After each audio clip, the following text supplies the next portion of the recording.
Test.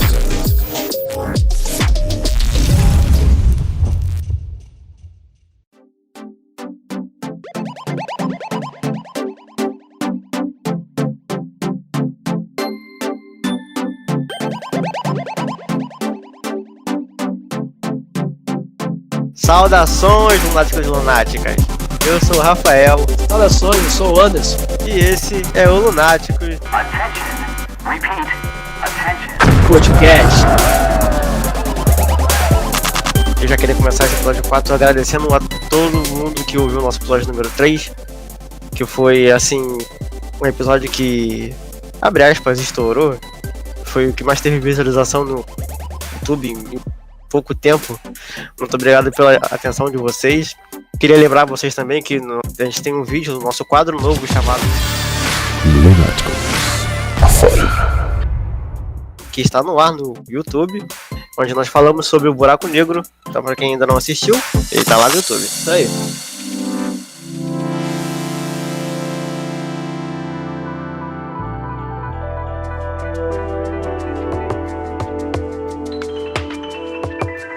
E aí, Rafael, como é que você tá?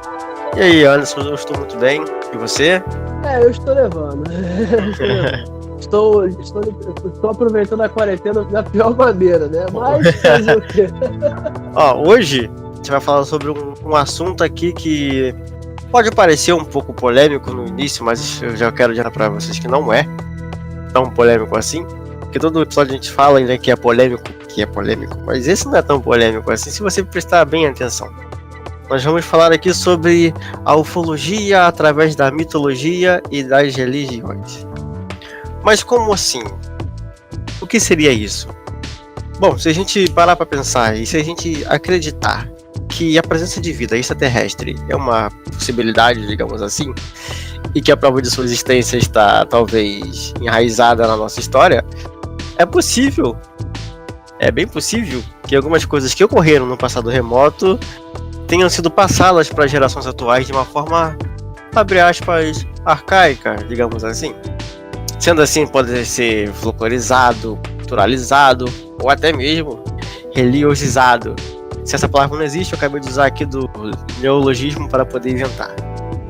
O que a gente está tentando dizer é que, se a ufologia está presente na história da humanidade, se a presença de vida fora da Terra está presente aqui, como a gente disse no nosso podcast número 2, onde falamos sobre os sumérios, fazendo parte da nossa história, então de alguma forma essa raiz acabou crescendo de algum meio em que deu origem a alguns contos mitológicos, ou até mesmo podemos ousar olhar de um ponto de vista ufológico para alguns casos isolados em acontecimentos em que determinadas religiões podem contar.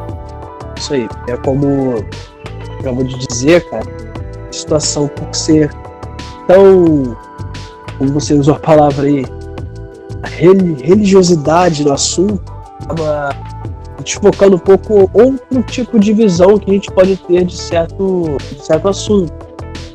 No caso nosso aqui da questão aqui é a mitologia. No meu caso, eu particularmente tenho uma teoria sobre isso.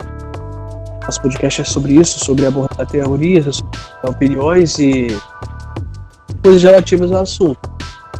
No meu caso, tenho um acervo gigante para poder, digamos assim, teorizar sobre esses assuntos.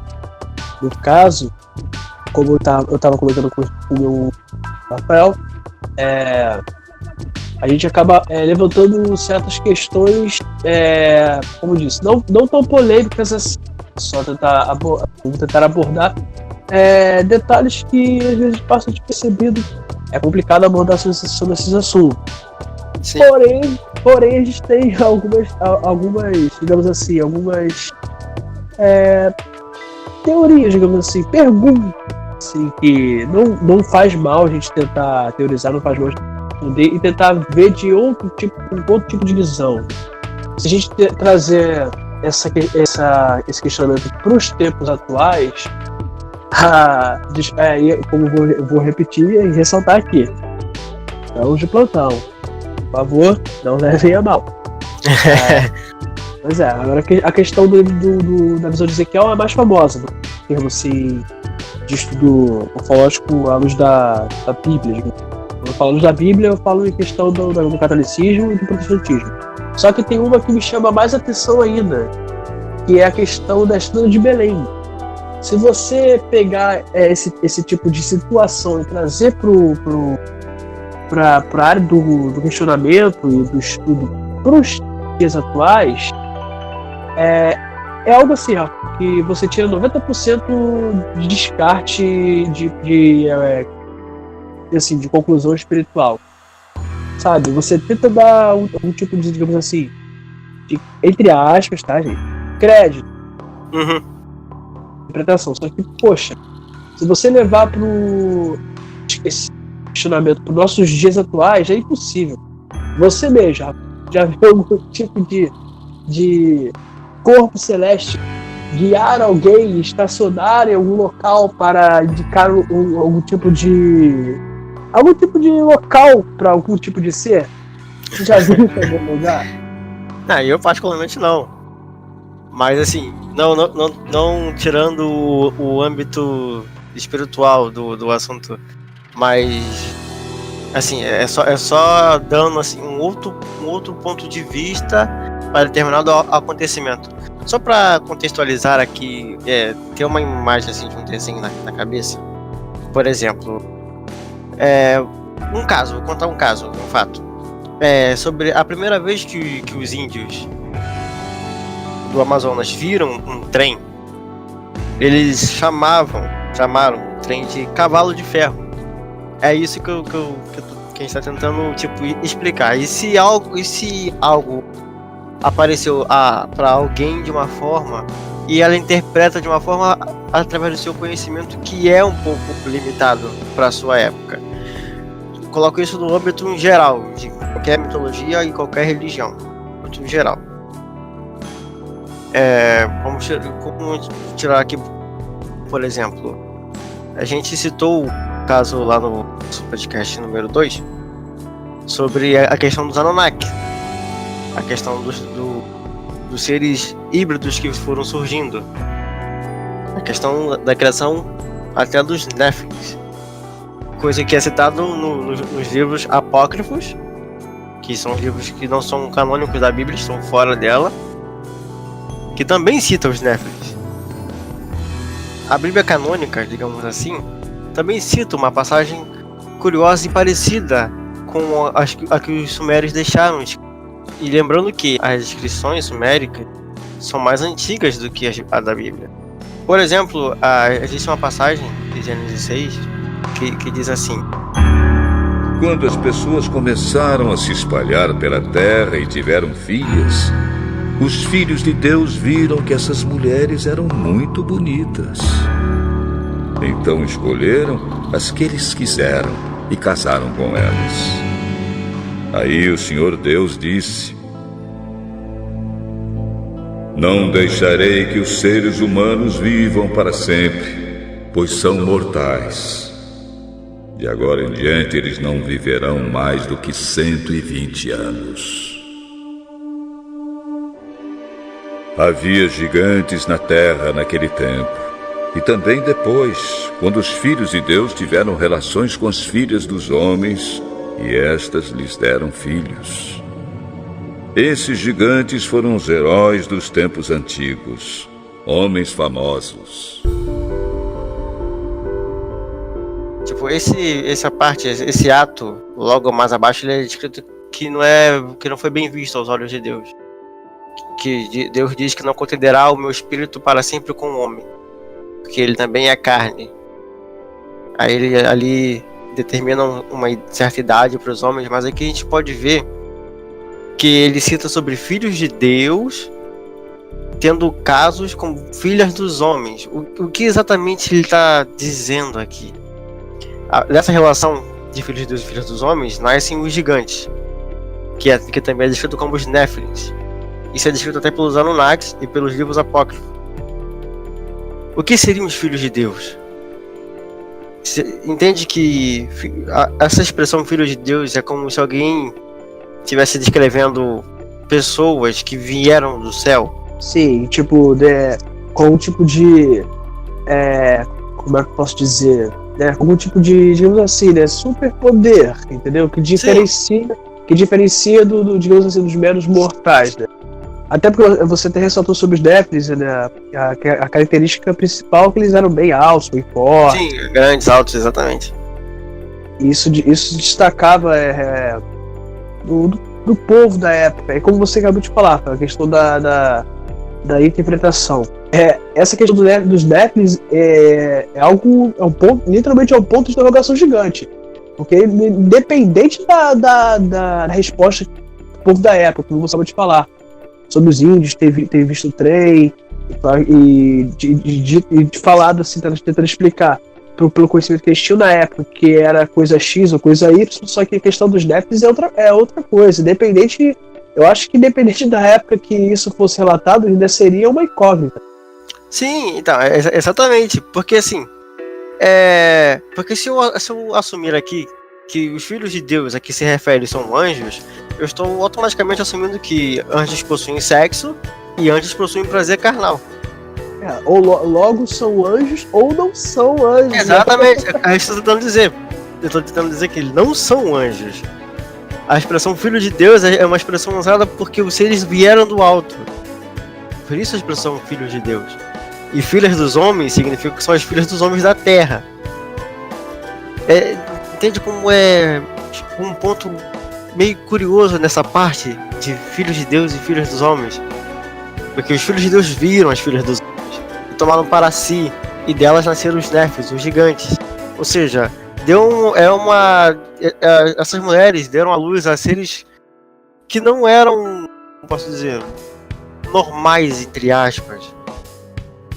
Que esses gigantes seriam uma anomalia, eles são comum, fora do padrão que eram os homens. Eles eram mais altos, eram mais fortes. E assim, para os teólogos de plantão dizerem assim, mas essa questão de filhos de Deus usado para todos os filhos criados e tal por Deus na história dele, não, isso aí não é desse jeito. Não é. Se o objetivo for usado com todo mundo, aí é uma coisa. Você pode pegar o capítulo, Gênesis 6, você pode ler ele inteiro, logo mais abaixo disso você vai ver que Deus, não olha com bons olhos sobre essa atitude. Ele repreende. Mas logo acima do capítulo 6, do versículo acima, você vê que ele está falando sobre o homem se multiplicar na terra, que o homem vem se multiplicando, e isso era bom. Mas nessa parte aqui, ele não olha com bons olhos. Porque foram os filhos de Deus tendo relações com os filhos dos homens. No nosso podcast 2, onde a gente fala sobre os sumérios, nas escrituras, e até mesmo no livro de Enki, livro perdido de Enki, diz que Anu, que era o deus Anunnaki, ele não se agradou ao saber que os seus filhos, os seus, como posso dizer, os seres do seu planeta estavam tendo relações com as criaturas desse planeta, que é o planeta Terra, com as mulheres. Se fosse algo assim, como se fossem criaturas primitivas, que não fossem dignas, né, de ter esse contato, né? Dando a luz a seres metade Homo sapiens, metade Anunnaki. É uma passagem que elas se parecem. Não estou dizendo que é a mesma, mas são muito parecidas. É assim, e a questão da Bíblia com a... você fica fascinado. Tudo que me fascina mais a questão da presença alienígena do passado, que mais me realmente fascina são os... como você falou, realmente se parecem, as histórias se parecem, mas em alguns momentos parece que elas estão literalmente entrelaçadas, entendeu? Não é que se parece, às vezes você não... Mais que você saiba que a questão dos sumérios é mais antiga, tem coisas que se você não levar realmente para um lado pessoal, você acaba discordando de si próprio o que é, digamos assim, cópia do que, entendeu? Exato. Não, eu não tô nem dizendo assim que é uma cópia, ou que uma história copia a outra, ou que a Bíblia copiou uma história antiga, mas eu tô dizendo que elas estão tentando contar as mesmas histórias, mas de um ponto de vista de pessoas diferentes que escreveram. Assim como o dilúvio ele é descrito por diversas religiões.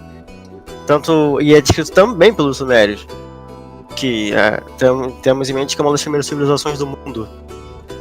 Então, assim, é uma história muito antiga e é contada por vários pontos diferentes das religiões do nosso planeta Terra. Então a questão é o seguinte, né, Rafa? Entra aí duas questões. Então acho que, digamos assim, né? A verdade ou a cultura, o que separa a verdade da cultura são só realmente os pontos de vista de cada canto do planeta, porque talvez sejam as mesmas, as culturas diferentes tentando explicar a mesma coisa, só que de pensamentos diferentes. Tudo bem, beleza. Só que agora entra aquele X da questão. São todas tentando explicar do seu ponto de vista, talvez a mesma história, porém, qual está certo? Qual é a correta? Em qual você deve, digamos assim, botar fé?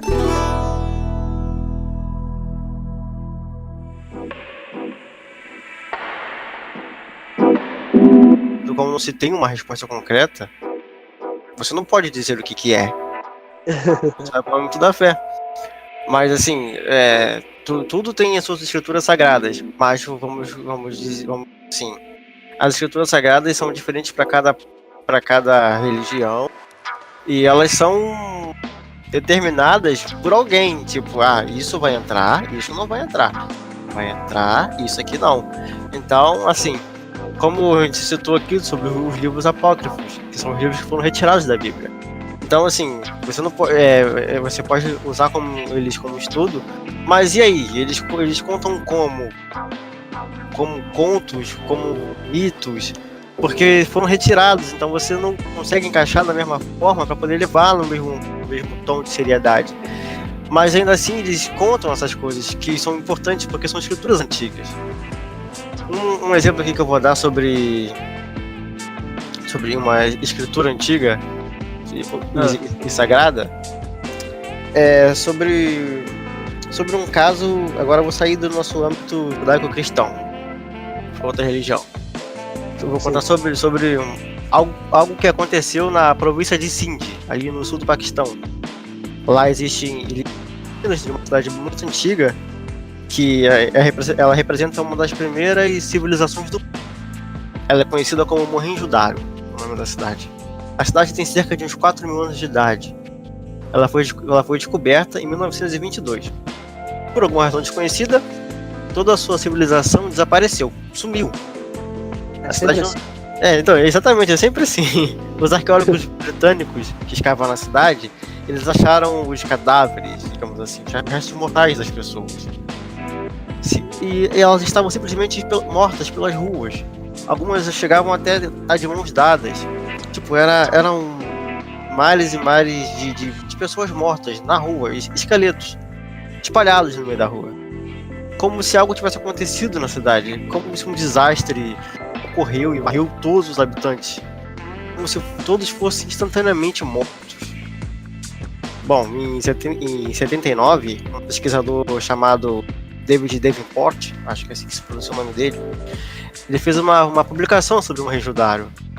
Ele revelou que há um epicentro nas ruínas, onde as cerâmicas, pedras e alguns objetos estavam derretidos de um lado. Muitos desses objetos pareciam até estar cristalizados e fundidos, como se fossem expostos a um calor extremo. Bom, David ele concluiu que a cidade deve ter sido destruída por uma explosão nuclear. Os esqueletos encontrados em Mohenjo-Daro, eles foram achados calcificados e alguns deles ainda estavam radioativos, o que confirmaria a teoria de David, né? Ele acredita que Mohenjo-Daro havia sido atacada. Mas assim, quem há mais de 2 mil anos atrás, antes de Cristo, poderia ter atacado Mohenjo-Daro com uma explosão nuclear? Sabe, numa época em que humanos ainda nem sabiam como usar o calor extremo. As armas que foram inventadas, que podiam fazer isso, só foram desenvolvidas no século XX. Mas aí você me pergunta onde é que entra a religião, nesse caso. É aí que ela entra. Porque algumas pessoas acreditam que a resposta pode estar no livro sagrado hindu, chamado o Ramayana de Valmiki. Ele é bem famoso na mitologia hinduísta. Ele fala sobre batalhas entre os deuses hindus com armas monstruosas. Uma aqui super tecnológicas, tá? Então, super tecnológicas. Uma questão que eu queria ressaltar aqui é a Brahmastra, que ela leva o nome do deus Brahma. O deus Brahma, no hinduísmo, ele é o deus criador da mitologia hindu. Ele faz parte da trindade hinduísta, que é Brahma, Shiva e o Vishnu. E essa arma, a Brahmastra, ela é descrita como se tivesse um dispositivo de busca de calor, ela detecta movimentos, sabe, como os mísseis teleguiados. Sim. Os efeitos dessa arma é relatado no livro, e ela diz que os efeitos duravam meses. E se você ler as coisas que essa arma podia causar, você vai ver que ela tem todos os efeitos de uma bomba atômica. E então, assim, a gente fica pensativo. Será que a cidade de Lanka, que é onde está descrita aconteceu essa guerra, seja não uma cidade fictícia, mas uma cidade que hoje é conhecida como Mohenjo-Daro? Porque se esses textos falam de deuses que travavam uma guerra no céu, e que as pessoas foram testemunhas disso, que seriam os nossos ancestrais, então se a gente analisar bem, a gente pode ver que nesses textos diz sobre armas de destruição em massa. Ou seja, é um livro antigo descrevendo uma batalha de deuses no céu com armas incrivelmente avançadas para a época, que nem sequer tinha sido inventada. Eu acho que se a gente como civilização não tivesse evoluído tanto, eu acho que a gente ainda continuaria levando ou pro lado imaginário ou pro lado mitológico, folclórico, essa questão que aconteceu. Se a gente não tivesse evoluído tanto.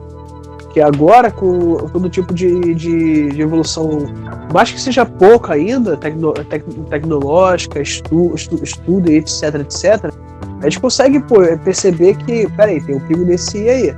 Você falou agora, eu até lembrei também, eu sei que eu tava focado meio no assunto de falar sobre o judaico-cristão. Só que tu falou desse assunto, eu me lembrei dos Vimanas. Eu te falei isso já, não foi? Sim. Pode falar. Entendeu? Que cara, é complicado. Há mais de 4.000 anos, a Índia, ela convivia com veículos voadores. E, tipo, isso tá na cultura da Índia, cara. É algo assim, tipo, cara, é surreal. Na cultura da Índia, né, as Vimanas eram máquinas voadoras mitológicas, amplamente descritas na literatura antiga da Índia, né? Aí tinha referências a esses misteriosos objetos aéreos e comuns de textos antigos, né? E a questão, cara, é que na cultura da Índia, eles apareciam tranquilos. Os deuses lá apareciam com essas Vimanas voando, tipo de boa. Tipo, sabe? Desculpa a expressão assim, cagavam. E assim, algo que tava tão na cultura assim da Índia que eles, tipo, literalmente, quer ver, ó, do Ramayana, né, que é uma obra literária da antiga Índia, eles diziam que a palavra Vimana significava palácio voador. Olha isso. Palácio voador. E detalhe, não com esse tipo de nome também, mas explicavam que nesse livro, o Ramayana, né, falava que constava que os Vimanas eles podiam voar, né, não só por dentro da atmosfera, mas também eles viajavam no fundo do mar. Olha só, falava que essas Vimanas elas podiam voar, comum voar, e também submergir, cara, nos mares. É algo que se você pegar para interpretar nos dias de hoje, não tem como você levar até pro lado espiritual da Índia, da região.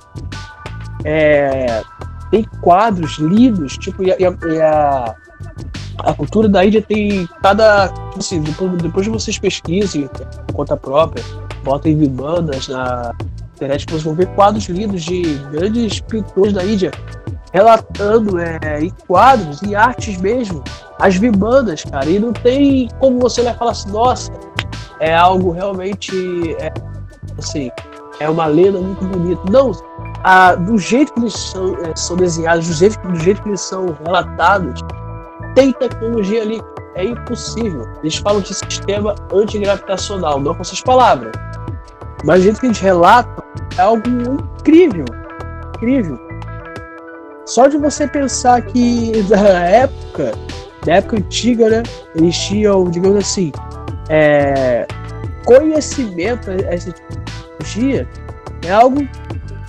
Cara, é realmente olhar para o nosso passado, ver que a gente literalmente está, digamos assim, a gente que tá arcaico nessa questão tecnológica. Não, exatamente. Mas é isso que eu tô tentando dizer. Tem um tempo atrás também, deixa eu só ressaltar aqui para concluir essa questão aqui da Índia. Há poucos anos atrás, os chineses descobriram, lá no Tibete, né, documentos escritos em sânscrito que enviaram para a universidade, não sei se pronuncia assim, tá, gente? Universidade de Chandigarh, se não me engano, para serem traduzidos, né? Aí uma doutora que é renomada lá da universidade, Ruth Reina, pegou o material para poder pesquisar, né, fazer as estudos, e lá descobriu que contém instruções precisas.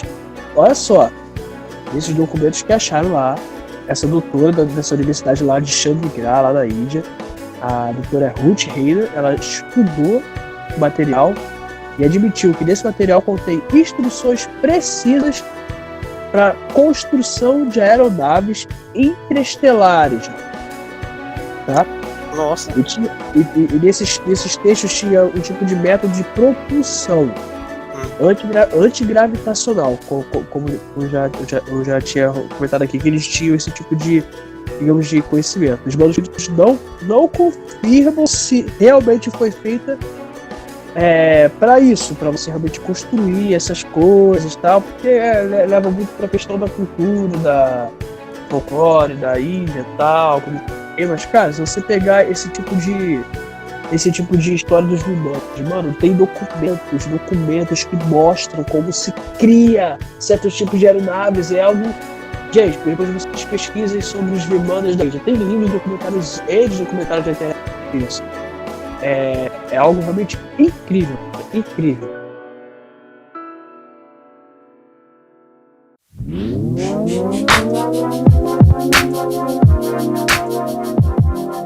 A gente não tá aqui pra falar que as religiões estão mentindo. O que tá escrito não é verdade, não é isso, não é nada disso. A gente só tá pegando alguns pontos que podem ser trazidos pro campo ufológico para poder ressaltá-los e tentar interpretá-los de uma forma diferente. Não desmerecendo, dizendo que não é a verdade. É porque assim também, se a gente tá falando de várias outras coisas, várias outras culturas. Se alguém do outro lado do mundo também tiver ouvido e levar isso ao pessoal, é a mesma coisa. Assim, dependendo da situação, a gente pode realmente interpretar assim, não, realmente tem um tipo de visão ufológica sobre isso. Um exemplo. Não tô falando que tudo que a gente for procurar nas mitologias e religiões, tudo vai procurar um dedinho ET ali, não é isso? Depende da situação, depende do que a história aborda, do que a gente está verificando ali, do que aborda. Tudo tem um contexto, claro. Só que aquela coisa, como eu já tinha falado, da questão do Ezequiel, que acho que é a mais famosa, que para quem estuda ufologia, eles já pegam tipo assim, isso aí, explica isso agora, essa questão. Tipo isso, mas é aquela coisa. Não é só o que acontece, entendeu, galera? O que acontece em si é um tipo de determinada cultura. Realmente a história e o contexto sobre isso. Só para contextualizar então melhor, eu vou até colocar um áudio sobre essa passagem da visão do Ezequiel, só para os ouvintes poderem entender sobre o que exatamente a gente está tentando falar. olhei e vi uma tempestade que vinha do norte. Raios saíam de uma nuvem enorme. Em volta da nuvem, o céu estava em fogo. E no meio do fogo havia uma coisa que brilhava como bronze.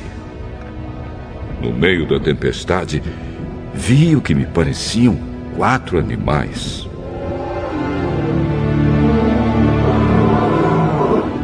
A sua forma era de gente, porém cada um tinha 4 caras e 4 asas. As pernas deles eram retas e tinham cascos que eram parecidos com cascos de touro e que brilhavam como bronze polido. Além das 4 caras e das 4 asas, cada um tinha 4 mãos de gente, uma debaixo de cada asa. 2 asas de cada animal estavam abertas, com as pontas tocando uma na outra. Assim os animais formavam um quadrado e andavam em grupo, sem virar o corpo. Cada animal tinha 4 caras diferentes. Na frente, a cara era de gente.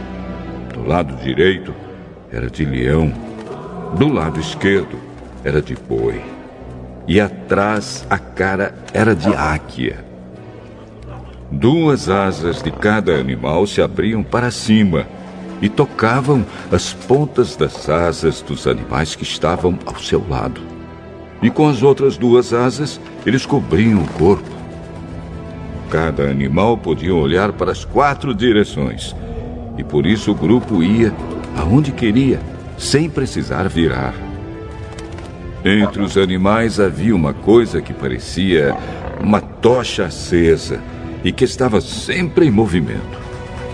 O fogo aumentava e do fogo saíam relâmpagos. E os animais corriam para cá e para lá como relâmpagos. Quando eu estava olhando para os 4 animais, vi 4 rodas no chão, uma ao lado de cada um deles. As 4 rodas eram iguais e brilhavam como pedras preciosas. Dentro de cada roda havia outra roda, atravessada. E assim, sem virar, as rodas podiam rodar em qualquer direção. Os aros das rodas eram cobertos de óleos. Quando os animais andavam, as rodas rodavam ao lado deles. Quando os animais subiam da terra, as rodas também subiam. Os animais iam aonde queriam, e as rodas faziam o que os animais faziam, porque os animais as controlavam. Assim, toda vez que os animais andavam, ou paravam, ou subiam do chão, as rodas faziam o mesmo. Acima das cabeças dos animais havia uma coisa que parecia uma cobertura curva, feita de cristal brilhante. Debaixo da cobertura, cada animal abria 2 asas na direção das asas do outro que estava ao seu lado e cobria o corpo com as outras 2 asas.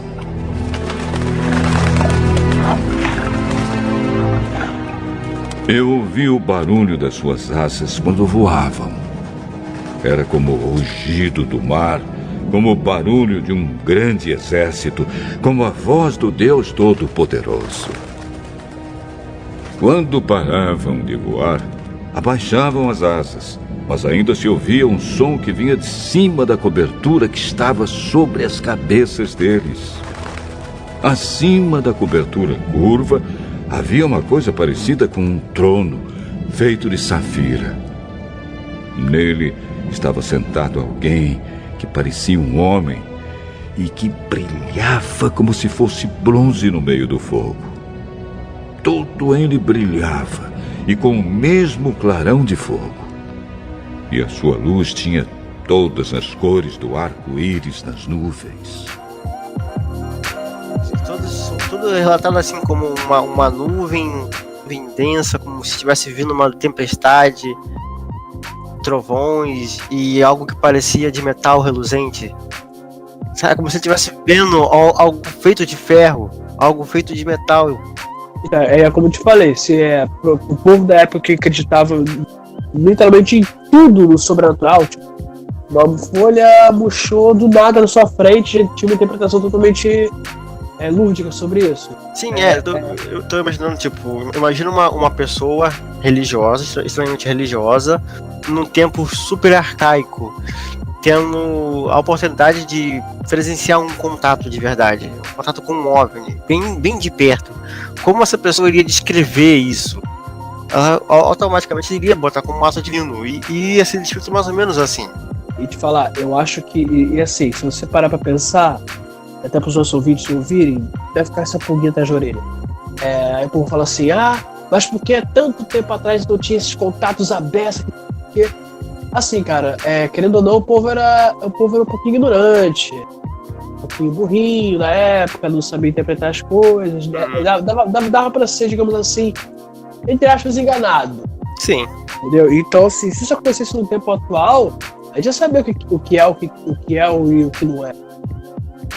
Talvez, eu vou longe, talvez se a gente tivesse, se algum desses acontecimentos antigos estivesse acontecendo agora, é bem capaz até da nossa humanidade ser hostil. Então, assim, tem essa questão, se porque não aparece agora, porque não aparece algum tipo de coisa que aconteceu na época agora.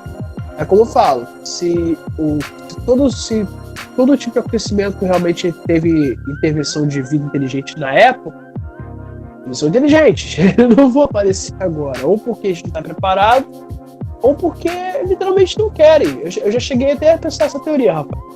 Sim, isso é verdade. Também penso muito nisso. Pois é, tipo assim, o nosso passado tem um tipo de intervenção alienígena na cultura, nas religiões. Mas por que não aparece agora? Simplesmente porque não querem, não precisam mais aparecer. Talvez a humanidade já esteja, digamos assim, já está evoluída para caminhar com os pés, não precisa de um tipo de proteção, etc. Às vezes a gente almeja tanto saber sobre o sozinho do universo, e talvez a gente já um dia consiga essa resposta sem ter um contato com algum homenzinho verde por aí. Entendeu? Tipo algo assim, sabe? Você saber que aquilo é real sem precisar ver. Sim, aí entra da fé. Aí entra da fé, beleza. Isso é. E se você pegar e analisar os seres que Ezequiel descreve na visão, você vai ver que eles ligeiramente assim, se assemelham um pouco com as representações dos seres Anunnaki, dos Sumérios. Tipo, as asas, rosto de águia, tirando os outros rostos que o Ezequiel descreve. Mas tipo, eles chegam a se assemelhar. É muito curioso. Tem que falar também que tinha deuses do Egito também com cara de animal, né? Sim. Aí pode falar.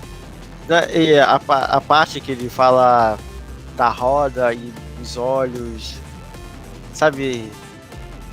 Parece alguém arcaico tentando descrever faróis ao invés de olhos. Isso. Até porque um povo arcaico da época, né? Não poderia. Parece, cara, eu sei que parece meio idiota falar, mas é óbvio mesmo. Não teria como ele interpretar do jeito que a gente agora tem esse tipo de conhecimento. Sim. Ele vai olhar aquela coisa redonda piscando, vai entender que realmente são olhos. Tipo, talvez a questão dos olhos piscarem, das luzes piscarem, a pessoa já entende o olho abrindo e fechando e tá piscando, então deve ser olhos. Entendeu? Então é nisso que o cara deve ter tentado interpretar. Mas sabe o que me chama mais a atenção, Rafael? Na visão do Ezequiel? Não é as rodas, não é os seres. Fala da questão aqui dessas rodas, tinha lá na parte de cima, na abóbora lá, tinha um ser enorme lá, sentado no trono. Sentado. Na minha opinião, algo que se assemelhava a um trono. Isso, na minha opinião, se isso foi realmente levado ao plano ufológico, pra mim, nada mais seria do que uma nave mãe gigante com um ser lá, tipo, centralizado e comandando tudo. Sim. E as outras naves lá com os olhos que o Ezequiel narrou seriam só As pequenas naves. As pequenas naves. Saindo da nave mãe.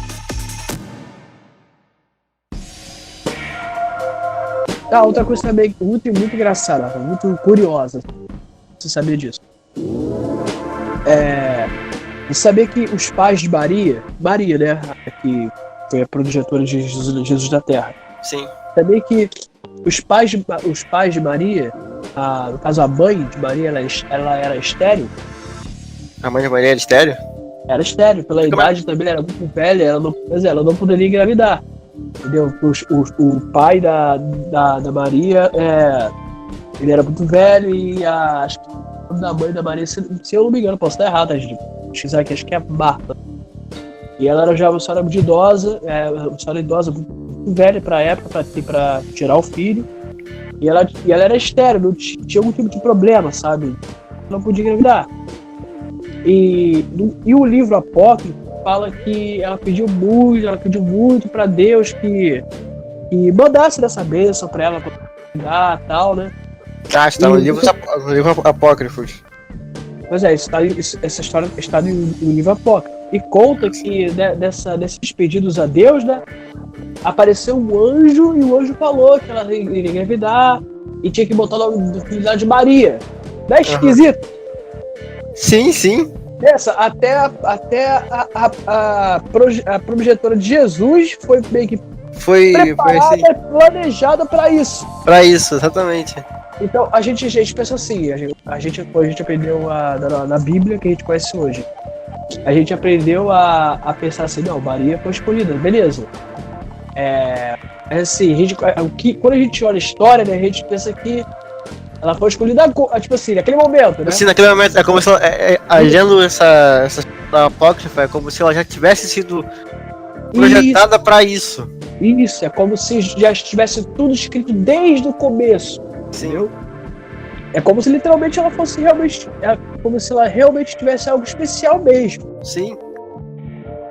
Isso que eu falo, isso que é o mais estranho. E detalhe, Rafael, tem outros livros. Olha só, esse que é mais esquisito, esse é esquisito pra cacete. Não nem vou falar. Mano, tem um livro de um escritor mexicano chamado J.J. Benito. Ele é até o escritor do best-seller famosíssimo, que é Operação Cavalo de Troia. Acho que já até falei sobre esse livro pra você uma vez. Eu tenho. Pois é. Ele é que escreveu a Rebelião de Lúcifer, O Dia do Relâmpago, Existiu Outra Humanidade, por aí vai. Isso. Aí existe um livro que eu gosto muito dele, cara. O Astronauta de Yahvé. Já falar desse livro? Não, isso não. Eu depois você pesquisa lá. Eu vou deixar aqui pros ouvintes, tá? Esse título desse livro. Gente, eu li o livro todo. É muito bom. E aquela coisa, pra você ler, você tem que ler com a mente aberta mesmo. Porque ele aborda coisas ali, cara, que vai mexer com a sua cabeça. Como eu falei, J.J. Benítez, o autor, e o nome do livro é O Astronauta de Yahvé. Um título realmente esquisito. Cara, fala que quando Maria era nova, criança, tem noção? Criança, ela tinha contato ali na casa dela, no quintal dela, com seres que vinham do céu e brincavam com ela, cuidavam dela ali, cara. Porque, cara, você imagina e teoriza várias coisas sobre isso. É igual a questão da mitologia, né, que já tá falando sobre mitologia, né, e ufologia. Ninguém tira da minha cabeça também, Rafael. E pros ouvintes também essa é a minha opinião, tá, gente? Ninguém tira da minha cabeça que a Atlântida tem um dedinho alienígena também. Ninguém tira isso da minha cabeça. Mano, ninguém tira da minha cabeça.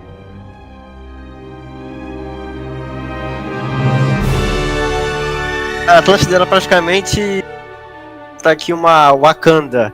Eu ia falar isso agora. Eu ia falar isso agora. Não, mas é tipo isso mesmo, entendeu? Wakanda, é como se fosse o Wakanda tipo deles, pra época. E aquela coisa, né? Eu tenho como opinião minha, tá? Pra mim, a constelação não coisa nenhuma. Pra mim também não. Pra mim ela era meio que estacionária, tá? Mas assim, a Atlântida merece um podcast só pra ela, porque as coisas que orbitam a Atlântida é demais, é incrível. Eu vou agora sair desse âmbito do judaico-cristianismo para entrar em outra religião, para até o pessoal não cair em cima da gente. Vamos falar um pouquinho sobre o Egito Antigo. Eu queria comentar sobre o Egito Antigo. Porque o Egito Antigo tá cheio de casos ufológicos, digamos assim, e eu queria citar um deles. É porque, assim, o Egito Antigo teve em sua época, né, os governantes, que eram denominados os faraós.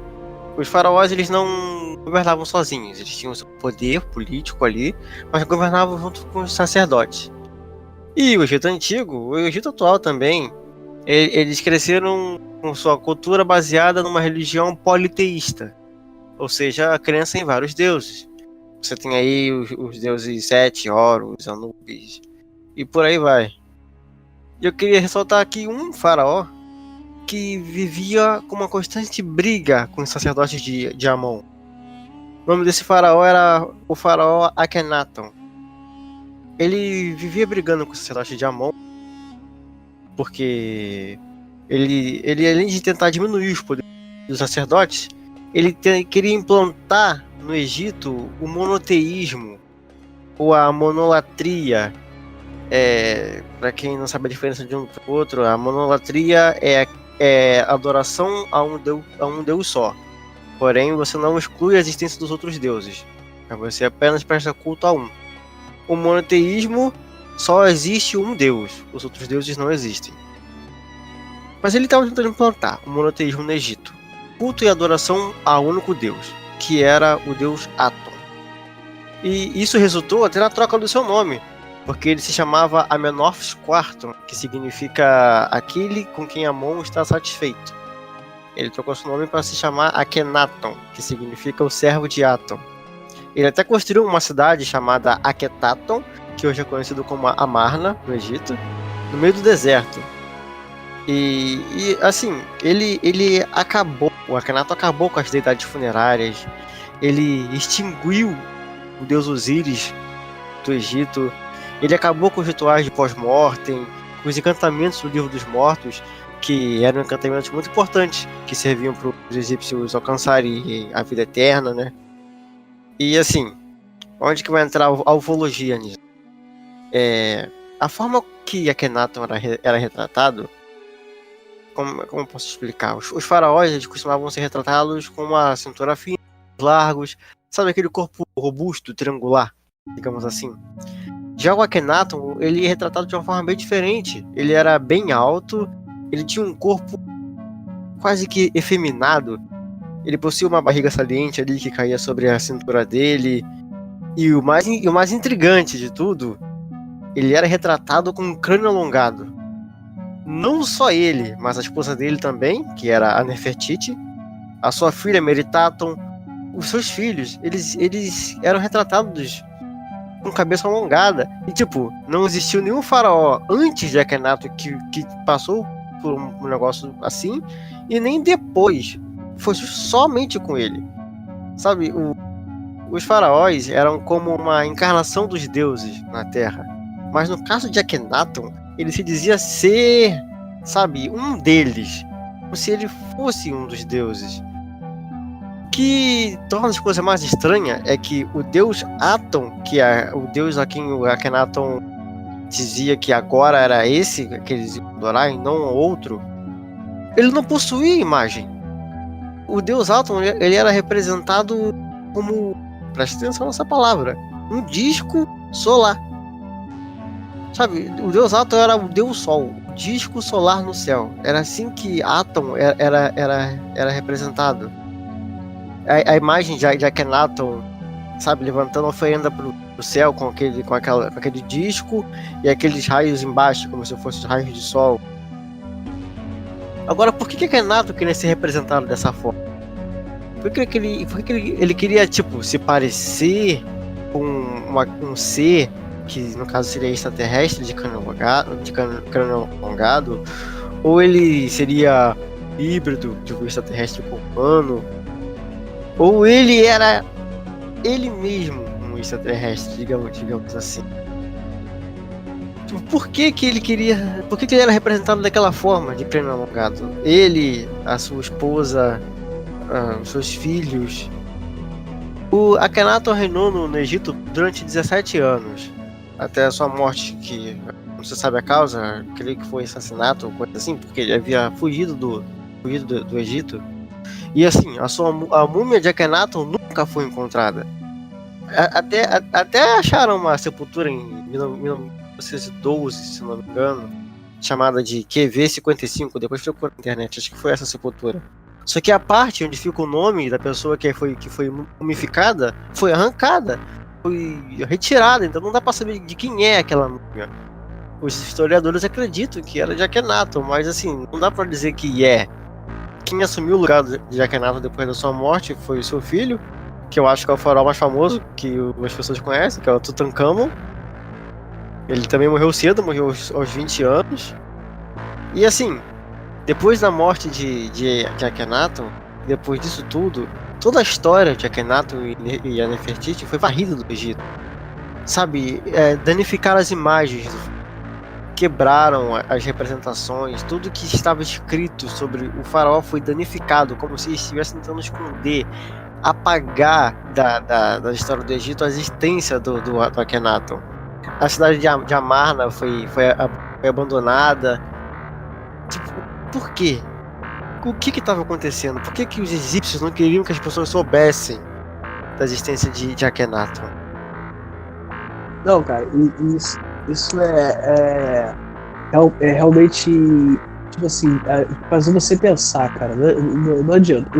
O Egito e a história de todo o Egito, cara, já te faz pensar da sua cultura, das construções, da história dos seus líderes. Mano, tudo ali é estranho. Tudo ali é estranho. Você tenta procurar lógica, tu não vai achar, cara. Aí você tinha falado agora que tentaram meio que destruir evidências, né? Sim, isso, apagar da história o faraó Akhenaton.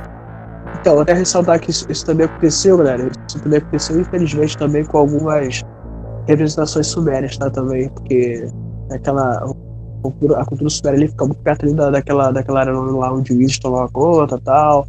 Isso daí Rafael sabia disso. Aí muitas coisas se perderam, infelizmente, por causa desse maldito grupo terrorista aí. Foi só uma curiosidade só que aí eu lembrei aqui. Mas assim, Rafael, a minha opinião, cara, sobre essa questão do Egito, cara, o Egito é um tapa na cara pra muito arqueólogo aí, cara. Não tem como você dizer que não tem intervenção alienígena, não adianta, não tem como falar, mano. Você podia até tirar a história do faraó, mano. É só você ver. Não, sim, o Egito em si já é uma história incrivelmente, assim, de chamar a atenção para esse âmbito do qual a gente fala. Sem nem citar o faraó Akhenaton. Nem precisa. As suas inscrições, nos desenhos, nas gravuras. Tudo, cara, tudo. E assim, né, só pra voltar aqui rapidinho, no caso em questão do Akhenaton, a gente tá falando de um faraó que morreu há mais de 3.000 anos. E a história dele alcançou os mais diversos grupos, não só o da ufologia, que é o nosso caso, mas grupos como o Movimento Rosa Cruz, a maçonaria, a teosofia, o Movimento Nova Era. Só para citar uns aqui, segundo a teosofia, Akhenaton era um ariano cuja a ancestralidade remetia à Atlântida, sabia disso?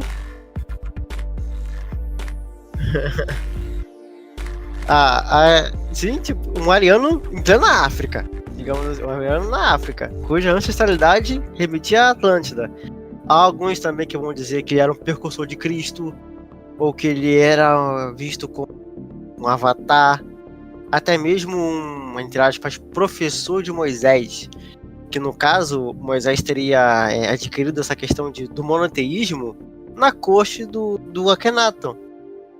Até quem diga que Akhenaton e Moisés eram a mesma pessoa, e que os 10 mandamentos eram um compilado das 42 confissões negativas do livro dos mortos. Por exemplo, no caso do Livro dos Mortos, existem essas confissões que eram feitas para os deuses e tinha a finalidade de ajudar um morto em sua viagem para um outro mundo. O original do livro é Sair para a Luz, o nome do livro. E assim, no caso, a pessoa lia para a pessoa morta 42 confissões de negação, dizendo que ela não fez tal coisa, para que sua alma pudesse ir viajar para o outro mundo em paz, porque ela já teria confessado aos deuses. Eu vou ler aqui algumas dessas confissões. São 42, mas não vou ler todas, vou citar só aqui algumas. E presta só atenção e o que isso te lembra. As confissões são: eu não roubei, eu não matei seres humanos, eu não amaldiçoei, eu não dormi com o marido de nenhuma mulher, eu não realizei julgamentos precipitados, eu não aticei brigas, eu não amaldiçoei divindades. Por aí vai. Isso não parece os 10 mandamentos? Os historiadores tem historiadores que dizem que os 10 mandamentos de Moisés eram apenas alguns compilados de 10 das 42 confissões negativas do Livro dos Mortos. E aí o Moisés teria aprendido com Akhenaton esse lance do monoteísmo, da adoração a um Deus só.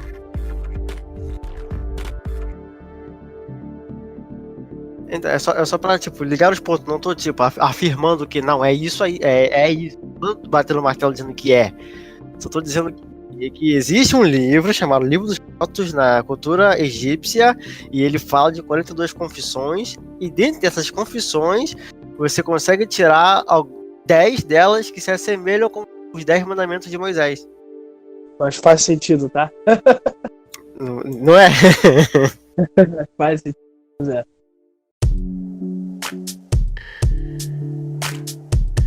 Bom, então, pessoal, acho que estamos chegando no nosso fim. Espero que nessa altura do campeonato ninguém esteja com raiva da gente. Lembrando que nossa intenção não foi querer ofender nenhuma crença ou religião de ninguém. É só para levantar pontos separados, específicos, só para poder contextualizar, botar um ponto de vista diferente para ser visto. Somente isso. Exatamente, galera. Todo tipo de questionamento aqui, a teoria e todo o assunto abordado, é só realmente para troca de ideias, uma visão diferente do que o assunto já é abordado, sem intenção de ferir ninguém, de um tipo de lado pessoal, como o próprio lunático, os lunáticos, abordando e teorizando sobre assuntos diversos, entendeu? O mais polêmico que seja o assunto. É tudo do âmbito das ideias. Lembrando que vocês podem se inscrever no nosso canal no YouTube, no Lunático Podcast. Certo, escreve lá. Só para contextualizar aqui, eu tenho outro canal com esse mesmo nome. Cuidado, o nosso canal é o que tem um astro alta. Não se inscreva no outro canal, por favor. Até porque não é brasileiro. Você pode se inscrever também na nossa... Não é? Você pode se inscrever também na nossa página no Facebook e na nossa página no Instagram. Também o Lunáticos Podcast. E nos seguir também no Spotify. Isso aí. Siga lá em todas as nossas redes sociais. O Rafael já abordou aqui. A gente vai atualizar o nosso feed lá de informações lá sobre os nossos próximos podcasts e sobre os assuntos. Exatamente. Queria agradecer a vocês por nos ouvirem até aqui. Nosso muito obrigado. E nos vemos no próximo podcast. Obrigado, Anderson, pela sua companhia. É isso, cara. Sempre prazer. Sempre prazer de estar atualizando, abordando e conversando sobre os assuntos que a gente adora. A gente gosta muito. E é isso aí, mano. É sempre um prazer e pode contar comigo se precisar. Eu vou estar aqui teorizando e talvez botando fazendo o circo pegar fogo pra você. Sem problema. Galera, então é isso aí, cara. Um abraço para todos, muito obrigado por estar com até agora e nos aguarde no nosso próximo EP aí, que os vídeos lá vocês vão ficar por dentro de todas as novidades. Exatamente. Obrigado por nos acompanharem e até a próxima. Valeu, fui!